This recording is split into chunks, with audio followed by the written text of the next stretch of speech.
Chapter 2. The Land of Candy Canes.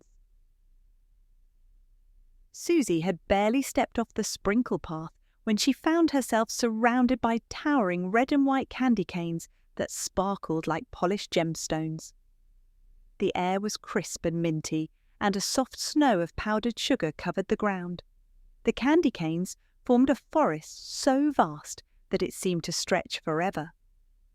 As Susie wandered deeper, she noticed the candy cane trees swayed gently, their striped branches bending toward her as if welcoming her to this enchanting land. Not far ahead, Susie stumbled upon a group of peppermint fairies fluttering around a broken candy cane bridge. The fairies, each no bigger than her hand, wore shimmering red and white dresses and had wings that looked like thin sheets of sugar glass. "Oh dear!" one fairy exclaimed, her tiny voice high-pitched and sweet. "The Gumdrop River is rising and the bridge is broken. We're stuck." Susie crouched down to get a better look at the problem. The Gumdrop River, a glittering stream of liquid peppermint, was flowing faster than normal, making it impossible for the fairies to cross safely.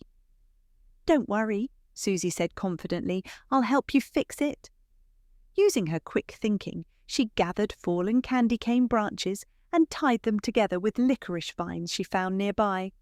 The fairies pitched in by sprinkling their magical peppermint dust, which hardened the licorice and made the bridge sturdy again. "Thank you, Susie," the fairies chimed in unison as they zipped across the bridge. As a reward for her kindness, they gave her a shimmering peppermint crystal. "This will light your way if you ever get lost," the lead fairy explained. Susie pocketed the crystal with a smile, feeling proud of her quick work. Continuing her journey, Susie came to the Peppermint Palace, a stunning structure made entirely of candy canes, sugar glass, and red gumdrops. Inside, the walls glittered as if made of frozen starlight, and the aroma of peppermint was so refreshing that it made her feel lighter with every breath. The Peppermint King, a regal figure with a long candy cane staff, welcomed her warmly. "You've saved the fairies, Susie, and for that you are an honoured guest," he declared, inviting her to a grand feast in her honour. The feast was unlike anything Susie had ever seen.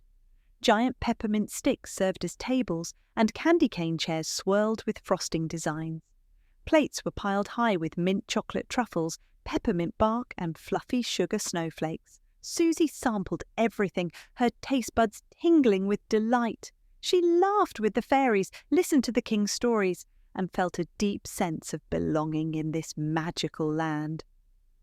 When it was time to leave, the Peppermint King handed Susie a tiny bottle filled with glowing green peppermint dust.